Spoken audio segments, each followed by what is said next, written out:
Dinosaurs prove the Bible true. Patutunayan ang dinosaur na ang Biblia ay totoo.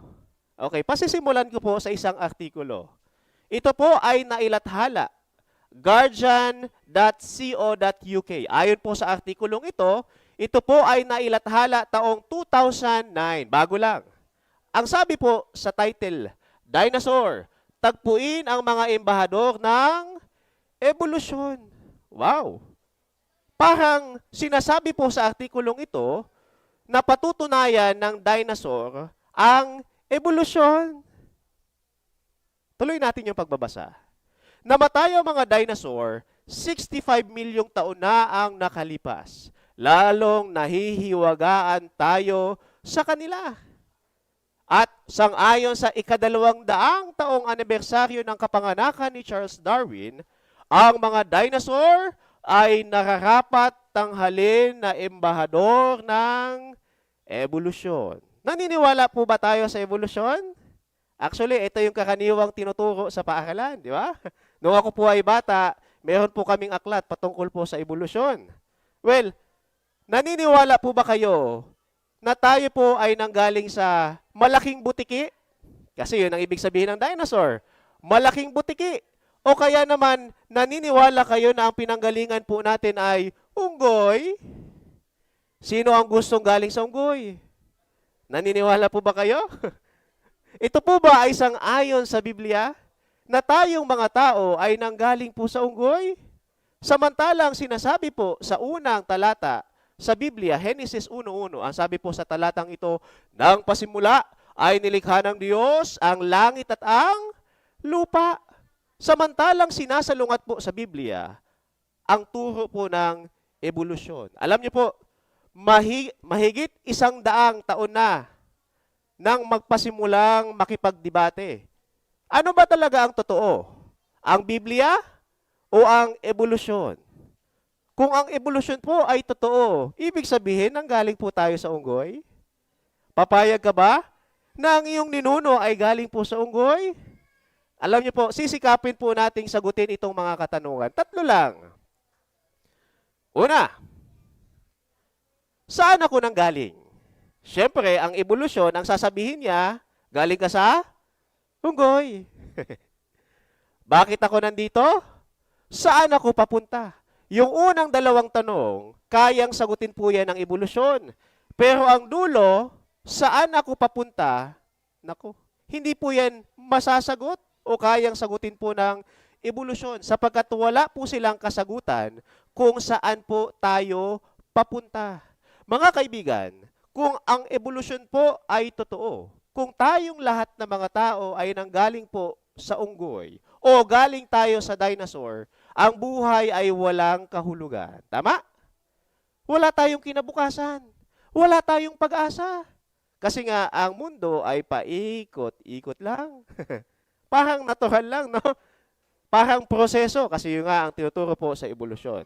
Pero sinasalungat po sa Biblia na tayo po ay hindi po nanggaling sa kung saan lang.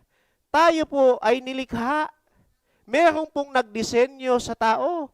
Meaning to say, ang tao merong patutunguhan. Ang buhay ng tao ay may direksyon. Pero ang tanong, totoo ba talaga ang Biblia? Naniniwala po ba kayo? Mapagkakatiwalaan po ba natin ang sinasabi po sa Biblia? Maaasahan po ba ito ng tao? Wow! Kaya nga po, alam niyo po, araw-araw marami pong bestseller. Araw-araw may panibagong bestseller na book. Pero tandaan po natin, yung bestseller ngayon, bukas, basura na.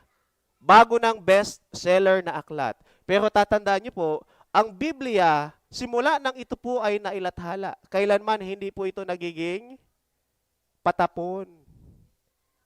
Parati pa rin itong bestseller. Kaya nga, tatanungin po natin, ano ang nasa likod ng kapangyarihan po ng Biblia? Isa lang ang sagot. Sapagkat ako din po ay naniniwala na ang nasa likod po ng salita, walang iba kundi ang Diyos. Pero dapat patunayan po natin. Patutunayan natin na ang Biblia po ay hindi lamang sulat ng tao. Na hindi po ito ordinaryong aklat. Ito po ay galing sa Diyos. Okay, magbibigay lamang po ako ng 5. 5 katunayan na ang Biblia po ay banal na salita ng Diyos. Unang katunayan, ang Biblia po ay nagsasang-ayong pagkakaisa. Anong ibig sabihin yan? Pag sinabing nagkakaisa, alam niyo po ba, ang Biblia ay binubuo po ng 66 na libro? Yes.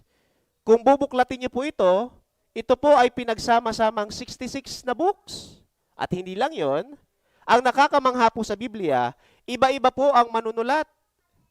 Ayan.